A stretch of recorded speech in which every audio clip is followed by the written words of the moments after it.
Di saat-saat ini kita melihat di media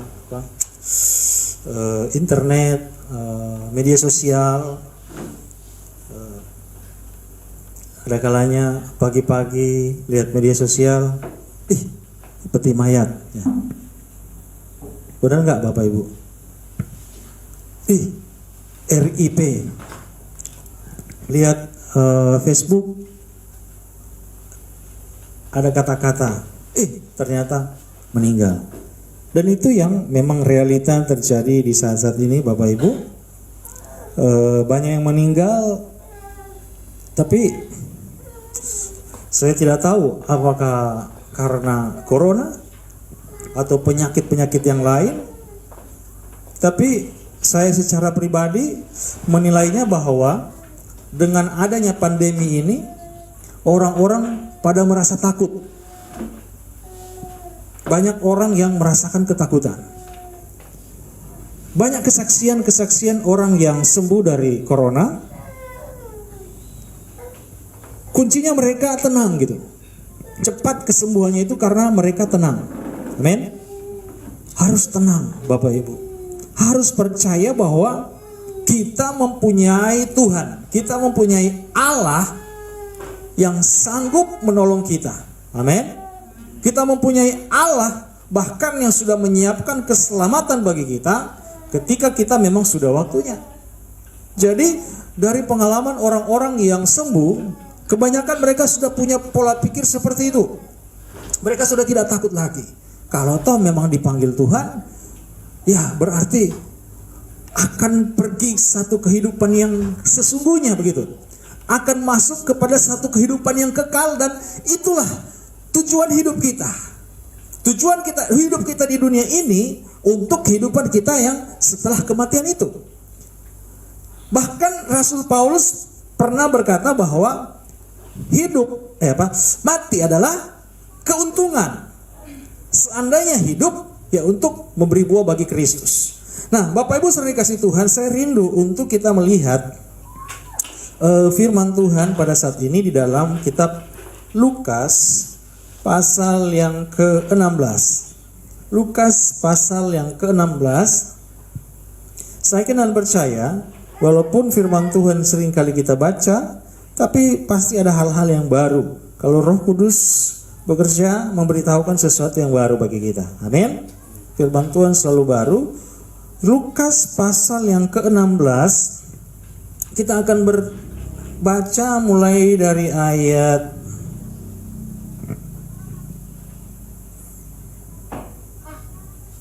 25.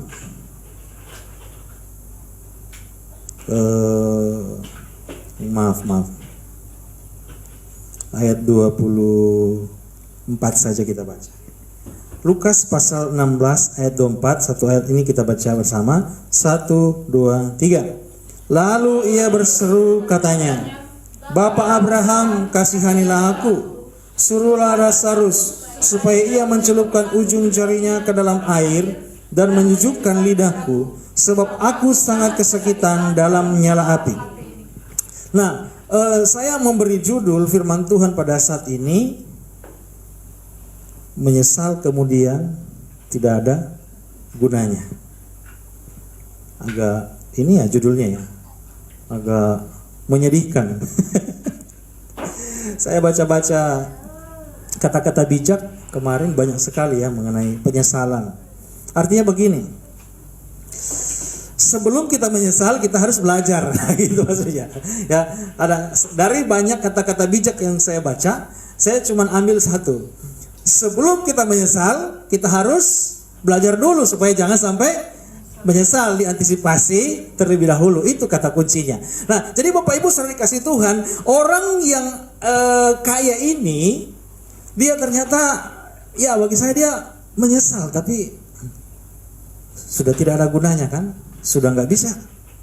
Di ayat 24 dikatakan begini, lalu ia berseru katanya, Bapak Abraham. Nah, jadi Bapak Abraham, Ishak, Yakub, saya baca di firman Tuhan, mereka itu ada di dalam kerajaan sorga.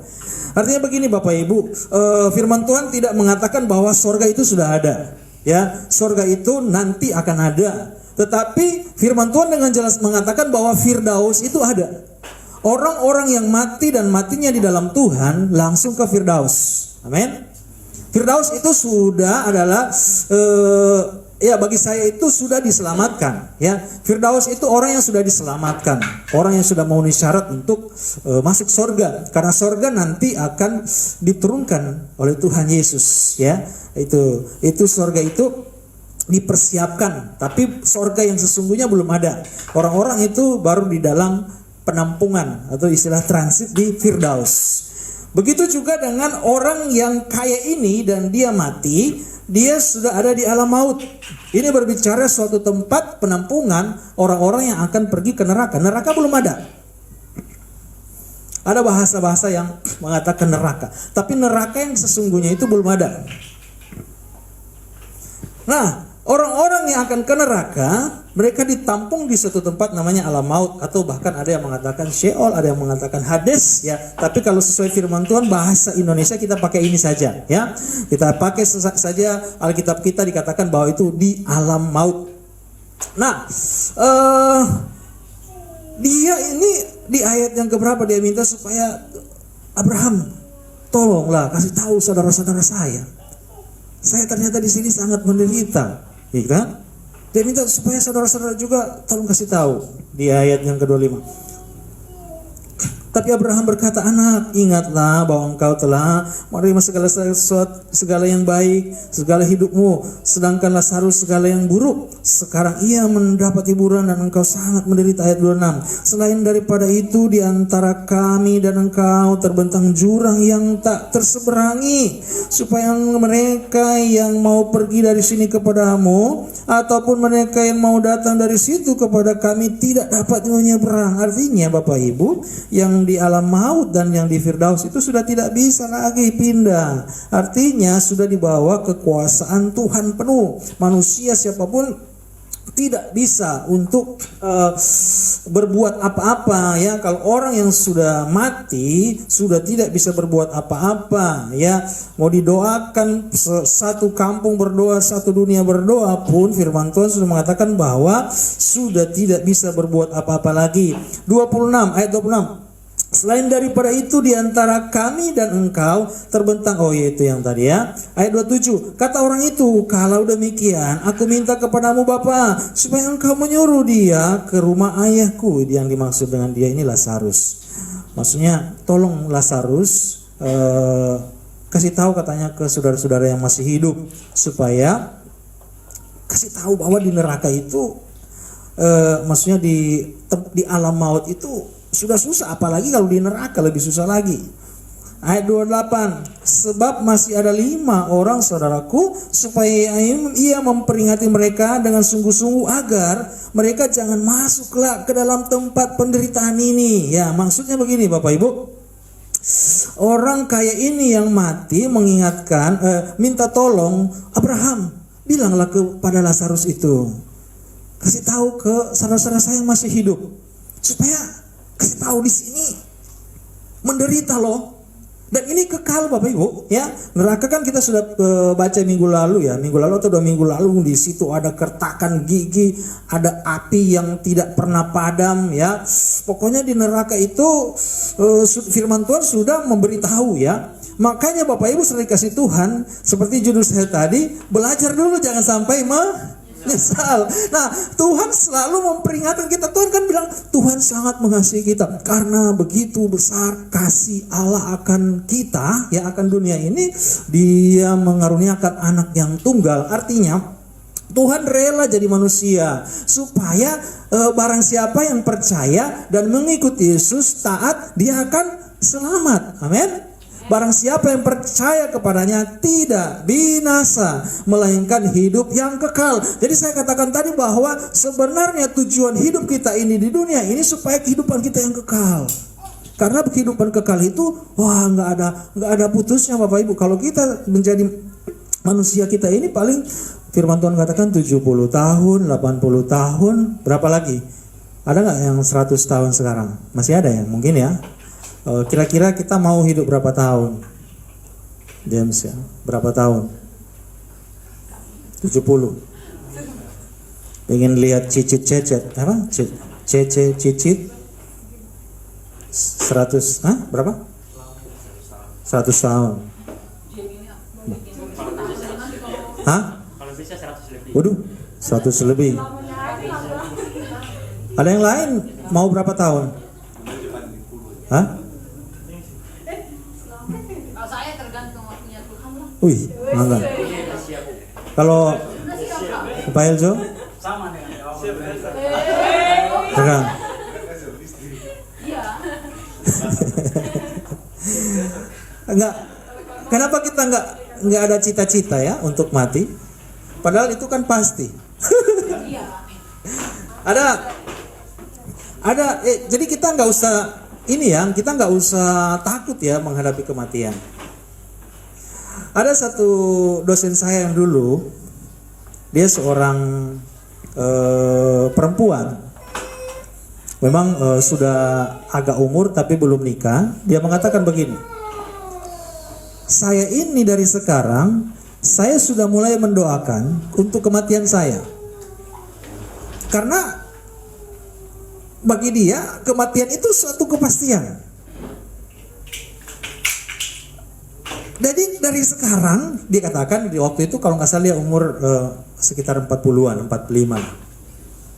Dia katakan bahwa mulai dari sekarang saya sudah mulai berdoa kepada Tuhan supaya dia mati, katanya dalam keadaan apa? Misalnya lagi tidur, terus dia mati tidak nyusahin orang, gitu. Dia masih mati dengan tenang. Itu dia sudah doain. Tapi ya seperti Paulus, kalau dia hidup tetap memberi buah, artinya maksimal, bukan berarti tinggal tunggu-tunggu mati, itu. Tetapi dia minta supaya kalau dia mati mati dalam keadaan tidak nyusahin orang, mati tubuhnya lengkap. Jadi pernah nggak kita bercita-cita seperti itu, Bapak Ibu? Kalau menurut saya nggak masalah gitu, karena kematian itu, iya. Dan bagi saya kematian itu awal dari kehidupan yang kekal, amin. Kematian kita secara tubuh ini itu awal dari kehidupan yang kekal. Kenapa kita harus takut? Nah, justru orang-orang yang takut ini baru pilek dikit, aduh jangan corona, jangan saya mati, aduh nggak ada orang yang antar saya ke kuburan, udah takut, benar nggak? Ya kan? Saya dulu pernah juga berpikir gitu. Tapi saya patahkan dalam nama Yesus. Ya, Tuhan berkuasa. Sempat berpikir takut, aduh, bagaimana nanti kalau baru panas sedikit, aduh, udah panas ini. Ya? Baru batuk sedikit, aduh. Bahkan, aduh, menggigil sedikit, aduh, jangan-jangan corona gitu kan.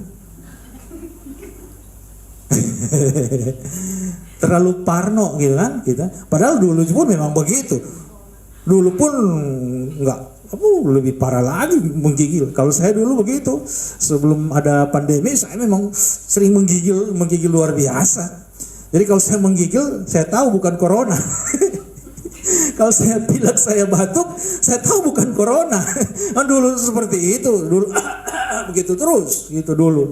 Tapi puji Tuhan setelah ada pandemi saya nggak biasakan untuk batuk, walaupun pengen batuk saya tahan gitu. Supaya orang-orang nggak takut kan. Kalau dulu sebelum ada pandemi nggak takut batuk, nggak apa-apa. Tapi sekarang batuk dikit orang kan pada takut, kasihan, ya kan. Artinya begini Bapak Ibu, kita jangan terlalu parno untuk saat ini.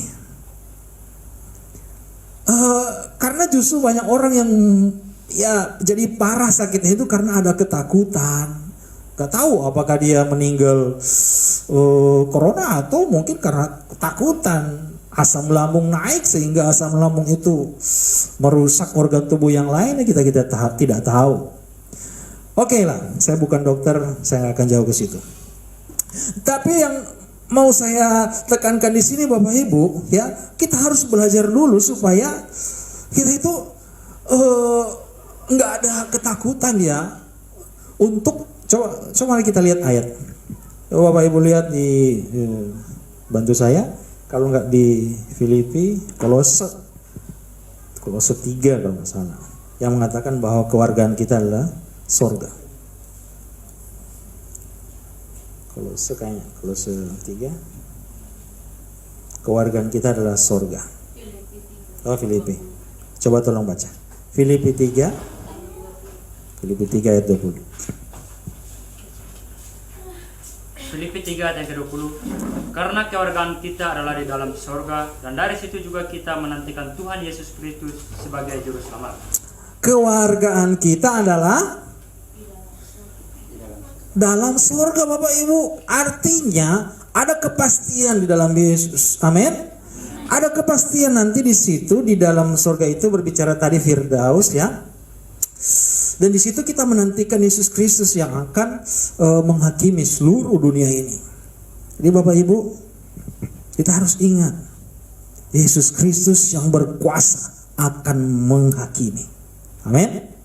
Waktu dia datang pertama, Tuhan menjadi manusia, dia datang memberitakan Injil, memberitakan kabar keselamatan, memberitakan kabar gembira. Marilah ikut aku, ya kan? Marilah kepadaku hai kamu, letih, lesu, berbeban berat, aku akan memberikan kelegaan kepadamu, ya. Jadi Yesus datang memberitakan Injil, walaupun dia ditolak. Gak masalah waktu itu ya, dia ditolak. Tetapi barang siapa yang tidak menerima Injil itu, nanti ada penghakiman Bapak Ibu. Dia tidak akan datang lagi untuk memberitakan Injil lagi, tapi dia akan datang untuk menghakimi. Oleh karena itu Bapak Ibu saudara dikasih Tuhan, bagaimana untuk kita bisa mengerti karya Tuhan di dalam kehidupan kita, hati Tuhan di dalam kehidupan kita, kita harus belajar dengan benar firman Tuhan. Jangan sampai kita menyesal. Jangan sampai kita menyesal. Ada kata-kata bijak atau peribahasa itu saya lupa. Kalau namanya gunting rambut katanya menyesal sebulan. Nggak naik kelas setahun. Oh, ada lagi yang lebih ini ya, yang masak nasi katanya jadi bubur. Penyesalannya 1 hari ya. Tapi kalau menurut saya masak nasi jadi bubur nggak apa-apa. Taruh ayam jadi bubur ayam, ya kan? Tambah kerupuk jadi bubur ayam, nggak masalah. Gunting rambut katanya penyesalannya 1 atau 2 bulan ya. Terus apa lagi? Nggak naik kelas penyesalan 1 tahun. Salah pilih jodoh penyesalan seumur hidup. Ini konteks Kristen ya. Karena Kristen kan nikah, udah dia terus. Jadi ini hati-hati juga ya, banyak cewek masih bujang. Wow, banyak pemuda ini ya. Salah pilih jodoh, penyesalannya seumur hidup. Salah pilih juru selamat, Umur selamanya. penyesalannya selama-lamanya. Itu kan? Masih ada terhibur kalau yang salah pilih jodoh. Tapi intinya yang terakhir itu paling bahaya.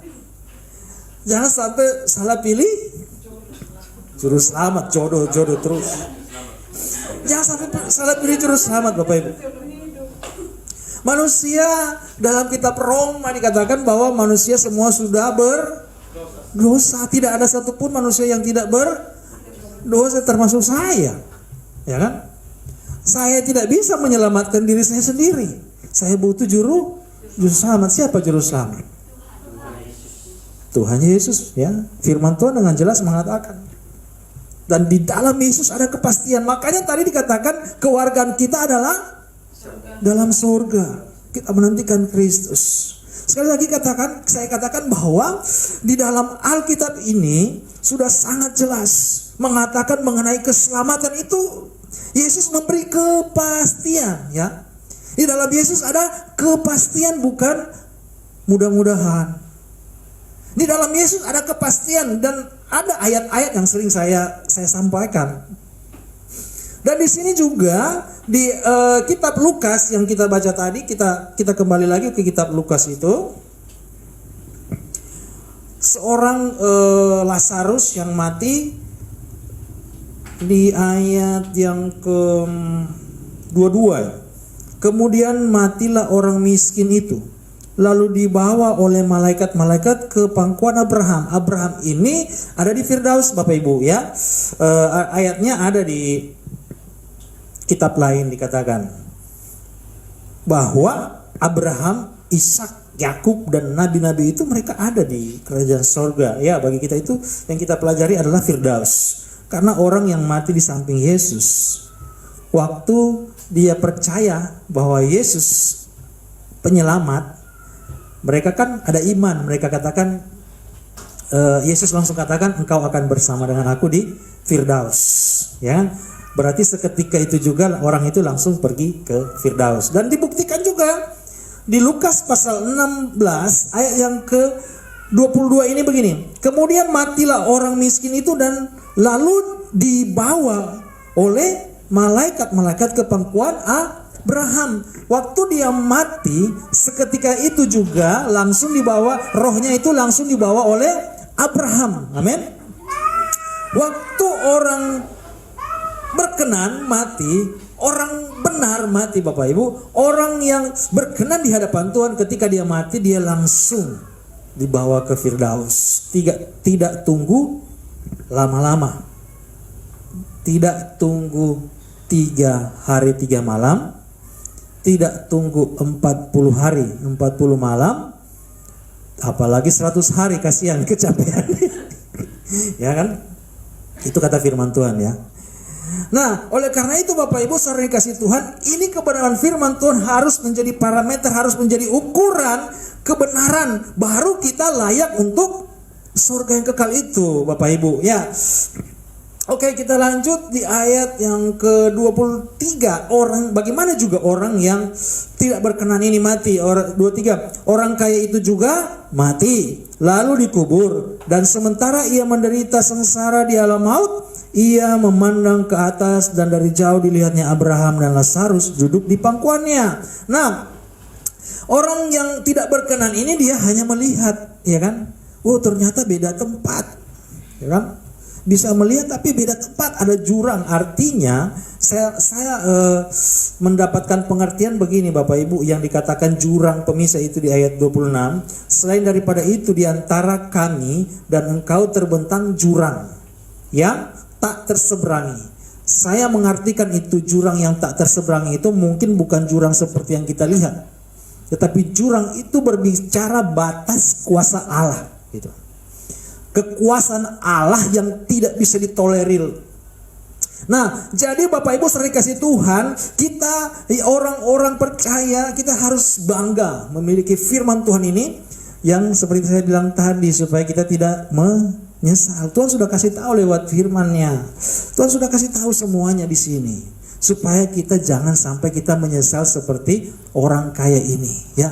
Dia tidak hidup di dalam Tuhan, bahkan masa hidup mungkin karena dia kaya, dia berpikir dia punya segalanya. Bapak Ibu pernah nggak ketemu dengan orang kaya? Gimana? Bisa nggak kita nasihati? Bisa? Nggak bisa? Kenapa? Lebih.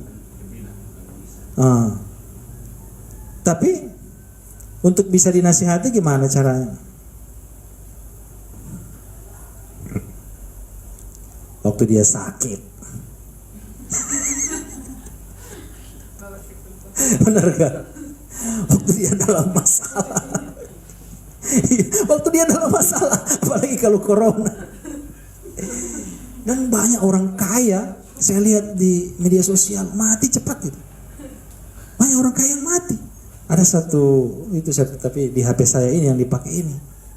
Mati katanya, cepat mati. Nah, ini pemikiran saya, mungkin dia takut kan hartanya banyak, kalau saya mati gimana, ya kan? Nah, ada kalanya susah untuk menginjili orang yang kaya gitu. Mau masuk rumahnya aja dia sudah gitu.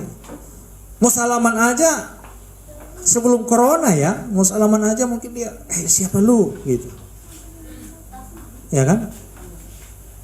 Ada kalanya susah. Jadi, tapi Bapak Ibu selalu dikasih Tuhan, saya sudah menjelaskan ya, bahwa ukuran untuk masuk surga bukan masalah kaya dan miskinnya. Jangan kita berpikir bahwa orang yang miskin ini yang punya sorga. Enggak juga. Yang dimaksud dengan Matius 5 ayat 3 dikatakan bahwa berbahagialah kamu yang miskin di hadapan Tuhan karena engkau yang punya kerajaan sorga. Itu berbicara orang yang rendah hati di hadapan Tuhan. Dia yang memiliki kerajaan sorga. Bukan miskin secara jasmani. Ukuran orang masuk sorga itu bukan masalah miskinnya, bukan masalah kayanya. Tetapi memang ada kalanya orang yang kaya, apalagi yang merasa kaya. Kalau yang kaya nggak apa-apa kali ya. Banyak juga orang kaya yang hidup dalam Tuhan rendah hati. Ketika dia dengar, oh ada Injil mau masuk, oh, mari. Nah, saya berapa kali menemui orang-orang besar lah. Begitu mereka menghargai ketika kita membawakan firman Tuhan. Saya berapa kali ketemu dengan orang-orang seperti itu, orang-orang besar yang begitu mereka sangat menghargai ketika kita membahas firman Tuhan, karena mungkin di dalam aktivitasnya, dalam pekerjaannya dia kurang ada waktu untuk belajar firman. Dia sangat menerima gitu. Dia sangat meresponi, ya. Banyak juga orang-orang seperti itu. Jadi ukurannya di sini Bapak Ibu bukan masalah kayanya dia masuk neraka, tetapi memang ada orang yang hatinya, pikirannya terikat dengan kekayaan. Dia merasa dia lebih daripada yang lain. Nah ini lebih parah yang merasa kaya ini Bapak Ibu. Lebih parah lagi yang dia merasa dia kaya gitu. Dia merasa dia lebih. Nah itu yang sombong. Dia merasa dia lebih sehingga orang lain sudah tidak bisa untuk melayani dia. Nah, ini yang bahaya. Ini lebih bahaya. Mending orang yang memang kaya tetapi rendah hati. Bisa jadi kategori orang yang miskin di hadapan Allah itu bisa jadi orang yang memang secara finansial dia kaya, tetapi dia rendah hati di hadapan Tuhan. Tuhan, saya miskin gitu. Tuhan, saya butuh Tuhan. Apalah gunanya kekayaan yang saya miliki tanpa Tuhan? Itu perkataan Salomo. Salomo yang bergelimpangan harta. Dia mengatakan bahwa kesia-siaan di atas kesia-siaan ketika hidup kita ini tanpa Tuhan. Sudah kaya luar biasa, tapi dia mengatakan bahwa sia-sia kalau hidup ini tanpa Tuhan. Nah itu luar biasa. Amin. Kita harus memiliki jiwa seperti itu Bapak Ibu. Saya tidak alergi dengan orang kaya sebenarnya. Ya. Sehari ini juga kita memiliki keinginan untuk jadi kaya. Amin. Saya tidak mau mengajarkan untuk jemaat jadi miskin. Saya tidak mau. Kita harus berusaha untuk jadi kaya. Amin. Amin. Nggak masalah Bapak Ibu. Sorga neraka bukan masalah kaya miskin. Yang salah kan kalau cinta uang, ya kan? Yang salah itu kalau hati kita ini cinta uang. Kalau kita pengen jadi kaya untuk kita bantu orang, kenapa tidak? Kalau kita pengen jadi kaya untuk kita membantu pelayan, kenapa tidak? Ya kan? Bagaimana kita bisa membantu orang kalau kita pun gak cukup? Ya kan? Mau curi, kita gak bisa. Gak apa-apa kita minta Tuhan jadi kaya supaya kita bisa membantu orang lain. Jadi pola pikir kita jangan terlalu sok rohani Bapak Ibu. Ya. Gak apa-apa. Firman Tuhan tidak melarang untuk kita jadi kaya. Amsal pun mengatakan bahwa yang tidak boleh itu bersusah payah. Bukan bersusah payah untuk mendapatkan finansial, uang itu, materi itu yang tidak boleh. Bersusah payah. Kalau bekerja keras bisa. Bekerja keras itu harus. Tapi bersusah payah di sini ada kalanya sudah memaksakan diri gitu. Sehingga ada kalanya Tuhan itu sudah di belakang. Karena mungkin mencari rezeki, mencari uang, Tuhan di belakang saja. Padahal ada kalanya orang tidak menyadari ketika Tuhan dia taruh di belakang, sia-sia pekerjaannya. Ada yang seperti itu? Tapi jangan bilang amin ya. Ada kalanya begitu. Ibadah masih bisa. Doa masih bisa. Saya pergi dulu. Oh ini job yang keren. Dia pergi. Tuhan dari atas lihat, kamu seperti itu. Kamu gak percaya saya gitu. Ini cuma contoh ya. Kamu gak percaya firman Tuhan? Tuhan sanggup menolong. Akhirnya sia-sia. Aduh, mending saya tadi ibadah dulu ya. Menyesal. Banyak lagi hal-hal yang seringkali menyesal dulu. Ya kan? Kenapa penyesalan di belakang? Hah? Kalau di depan katanya bukan menyesal, tapi penyesalan pendahuluan. Pendaftaran didahului. Jadi Bapak Ibu, sebelum kita menyesal, kita harus belajar, amin. Terutama kerajaan surga itu Bapak Ibu, ya. Kita harus berusaha supaya kita punya rumah dulu di surga. Itu yang pertama. Ternyata kuncinya, kalau kita sudah punya surga, ya, artinya begini, kalau kita sudah berkenan di hadapan Tuhan, masalah berkat akan mengikuti kok, amin. Masalah berkat akan mengikuti. Nggak mungkin kita sudah sungguh-sungguh dengan Tuhan terus susah. Seperti kereta api, susah. Ya. Kalau sudah dalam Tuhan selalu cukup, bahkan berkelimpahan, amin. Iya, kita buktikan. Matius 6 di situ, jangan khawatir dengan apapun juga, burung-burung di udara dipelihara Tuhan, amin. Nggak ada burung di darat sebenarnya. Burung-burung di udara tidak menabur, dipelihara oleh Tuhan. Nah, kita lanjut Bapak Ibu, kembali lagi ke Lukas. Lukas pasal 16 ini, ya, di ayat 28. Sebab masih ada 5 orang saudaraku, supaya ia memperingati mereka dengan sungguh-sungguh agar mereka jangan masuk kelak ke dalam tempat penderitaan ini. Ayat 29. Tapi kata Abraham, ada pada mereka kesaksian Musa dan para nabi. Baiklah mereka mendengarkan kesaksian itu. Ayat 30, jawab orang itu, tidak Bapak Abraham. Tapi jika ada seorang yang datang dari antara orang mati kepada mereka, mereka akan bertobat. Sudah mati masih ngeyel. Itu. Dia masih maksain katanya, Abraham tolong kasih tahu ke saudara-saudaranya. Akhirnya Abraham jawab, ayat 31. Kata Abraham kepadanya, jika mereka tidak mendengarkan kesaksian Musa dan para nabi, mereka tidak juga akan mau diyakinkan, sekalipun oleh seorang yang bangkit dari antara orang mati. Maksudnya begini Bapak Ibu, Abraham sudah bilang bahwa ada pembatas yang sudah tidak bisa dilewati dalam kekuasaan Tuhan. Abraham pun walaupun dia berkenan, tapi dia sudah tidak bisa lagi untuk memberitahukan kepada orang yang masih hidup. Yang berhak itu orang-orang yang masih hidup. Berbicara Musa dan Elia ini, ya, kesaksian Musa dan para nabi ini, maksudnya orang-orang yang masih hidup, yang bisa memberitahukan kepada orang-orang yang masih hidup. Orang yang sudah mati sudah tidak bisa lagi memberitahukan kepada yang masih hidup. Orang yang masih hidup sudah tidak bisa lagi untuk menolong orang yang sudah mati supaya masuk surga. Itu pengertiannya Bapak Ibu. Artinya orang yang sudah mati itu sudah putus hubungannya. Waktu dia mati, dia sudah tidak bisa lagi untuk merubah keadaan. Nah, orang yang sudah mati dan dia tidak berkenan, ya sudah, tempatnya sudah langsung di alam maut itu. Orang yang hidup berkenannya daripada Tuhan dan dia diselamatkan, ya sudah ke Firdaus itu. Itu sudah paten, ya, sudah tidak bisa lagi dipengaruhi oleh apapun karena sudah dibawa kekuasaan Tuhan. Firman Tuhan katakan. Itulah kita harus menghargai bahwa Tuhan berkuasa. Nah, begitu juga kalau kita saat ini, kalau kita masih hidup, kita harus percaya bahwa kuasa Tuhan itu maha dahsyat. Oh, tidak terkatakan.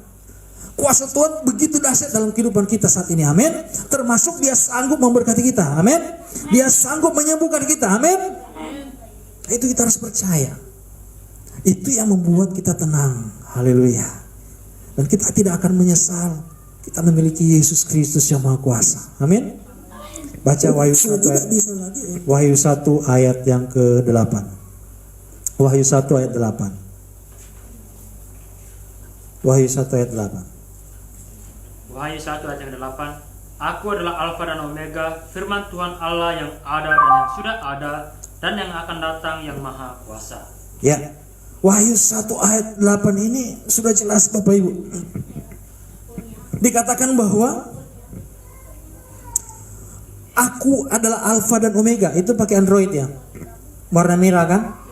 Warna merah itu berarti Yesus yang mengatakan waktu dia bertemu dengan Yohanes dalam tubuh kebangkitan, menampakkan diri kepada Yohanes di Pulau Patmos.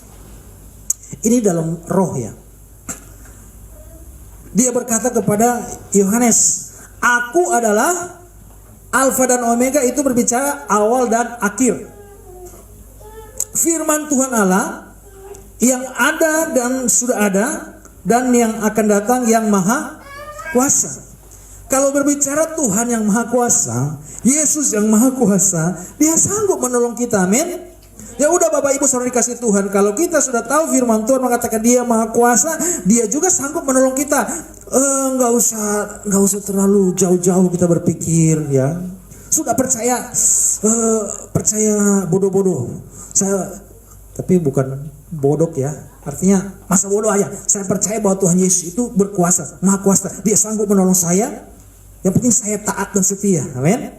Saat taat dan setia mengiring Tuhan ya. Saya dengar-dengaran dengan firman Tuhan, sudah saya ikut Tuhan saja. Masa bodoh. Orang mau bilang apa, saya ikut Tuhan saja. Tuhan saya Maha Kuasa. Contoh apa pergumulan kita? Lagi pileknya. Dan Tuhan yang Maha Kuasa, Tuhan jauhkan saya dari corona, Tuhan jauhkan saya. Amin. Tuhan Maha Kuasa. Tuhan jauhkan saya dari kecelakaan dalam pekerjaan gitu kan, dalam perjalanan. Tuhan pasti lindungi. Amin. Apalagi yang kita takuti saat ini selain pandemi corona? Keuangan. Ya. Tuhan yang Maha Kuasa sanggup menolong saya sehingga keuangan saya untuk membayar uang kuliah bagi yang kuliah. Siapa yang kuliah di sini? Banyak ya, wih. Nah itu setengah tiang itu. Banyak yang kuliah di sini. Perkatakan. Amin. Tuhan izinkan saya kuliah, tapi saya percaya Tuhan tidak biarkan saya di tengah jalan. Bapak Ibu juga mau kuliah.